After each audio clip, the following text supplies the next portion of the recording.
मराठी सुलभ भारती इयत्ता 7वी धडा 7वा आजारी पडण्याचा प्रयोग। द मा मिरासदार, जन्म 1927, प्रसिद्ध लेखक, कथाकथनकार, गप्पा गोष्टी, गप्पांगण, गाणारा मुलूक, गुदगुल्या, जावई बापूंच्या गोष्टी, ताजवा, भूताचा जन्म, माझ्या बापाची पेंड, मिरासदारी इत्यादी कथासंग्रह प्रसिद्ध। नावेतील 3 प्रवासी हा अनुवाद, तसेच अंगत पंगत, बेंडबाजा हे विनोदी निबंधही प्रसिद्ध।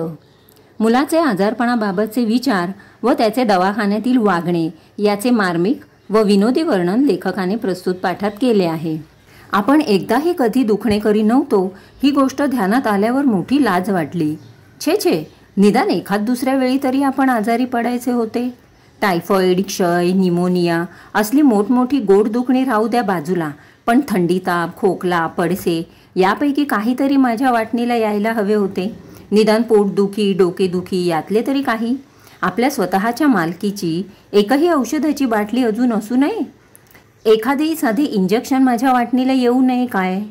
आमच्या घरात नेहमी कुणीतरी आजारी पडायचे। आई नेहमी खोकायची, बाबांना दर 8 दिवसांनी पडसे यायचेच। दादा कॉलेजात जात असला तरी त्याचे अंग नेहमी दुखायचे। कधीकधी ताईचे हात दुखायचे, पाय दुखायचे, तीही गादी टाकून झोपायची। सगळ्यांची औषधे मोठी छान असायची। संत्री, मोसंबी, सफरचंद, खडीसाखर, बेदाणा, पेढे, गोड औषध यांचा मारा सारखा चाललेला असायचा। 4 दिवस आजारी पडून अशक्तपणा आला म्हणजे शिराही रोज व्हायचा। हा सगळा प्रकार पाहून आपण आजारी नाही या गोष्टीचे मला अत्यंत दुःख होऊ लागले। जे पदार्थ ही सगळी मंडळी आजारी म्हणून खात असत ते औषध या नावाखाली मोडत असत, त्यामुळे त्यांना हात लावायची मला सक्त मनाई असे। ही औषधे आपणही बरोबरीने घ्यावीत आणि त्यांच्या दुःखात सहभागी व्हावे असे मला फार वाटू लागले। या विचाराने मला काही सुचेना। घरातल्या माणसांचा मला मोठा राग येऊ लागला। त्यांचा स्वार्थीपणा पाहून मी अगदी चिडून गेलो।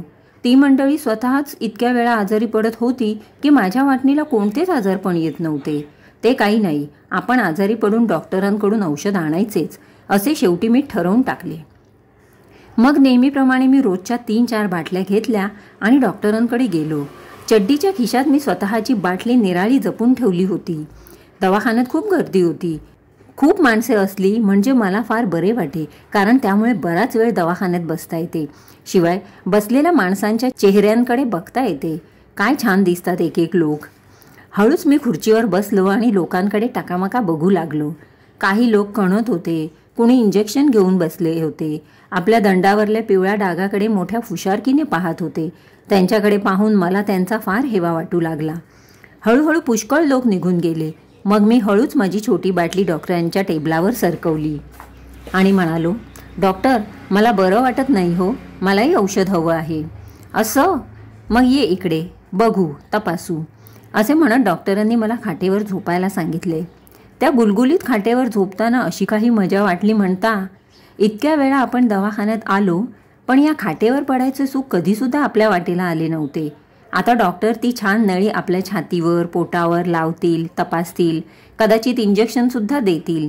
नाही कुणी म्हणावे, मग कसले तरी औषध बाटलीत भरून देतील। आहाहा, आपल्यालाही स्वतंत्र बाटली मिळायची तर एकूण। दादाची आणि ताईचीच ऐट नको काही एवढी। आनंदाने मी खाटेवर लोळत होतो। एवढ्यात डॉक्टर खोलीत आले। त्यांनी मला तपासले, इकडे तिकडे पालथे वळायला सांगितले, गळ्यातली नळी छातीवर लावली, जीभ बघितली। तेव्हा तर मला अगदी धन्य वाटू लागले। त्यांनी जेव्हा पोटावर एकदम टिचकी मारली तेव्हा तर मला खूप हसायलाच आले। मग मी डॉक्टरांना सांगितले, डॉक्टर, इंजेक्शन द्या बरं का। ताईला आणि दादाला खूप झालेत आतापर्यंत, आता मला पाहिजे, निदान एक तरी। डॉक्टर म्हणाले, हो का? मग क्षणात मनात एक धाडसी विचार चमकून गेला। अगदी खाजगी आवाजात मी डॉक्टरांना विचारले, तुम्हाला ऑपरेशन करता येतं का हो डॉक्टर? डॉक्टर माझ्याकडे एकदम बघायला लागले। थोडे थांबून म्हणाले, का रे बाबा? नाही, करायचं असलं तर ते सुद्धा करा, मी काही घाबरत नाही। डॉक्टर पाहतच राहिले। मला वाटले ते बहुतेक माझ्या सूचनेवर विचार करत असावेत। होय म्हणाले तर फारच चांगले झाले। ऑपरेशन केलेच त्यांनी तर मग काय विचारता, तसाच पळत पळत घरी जाईन, सगळ्यांना ऑपरेशन दाखवीन। पण डॉक्टर थंडपणे म्हणाले, बरं आहे, आता असं कर, तू उतर खाली। मी मोठ्या नाखुशीनेच खाली उतरलो। त्यांच्या चेहऱ्याकडे उत्सुकतेने बघू लागलो। हे बघ, तुला काही झालं नाही, समजलं ना? ठणठणीत आहे तब्येत तुझी, तेव्हा औषध काही नाही, पळ जा घरी. डॉक्टरांचे हे बोलणे ऐकून माझी फार निराशा झाली. मी रडकुंडीला येऊन म्हणालो, असं काय हो, द्या ना मला एखादं औषध.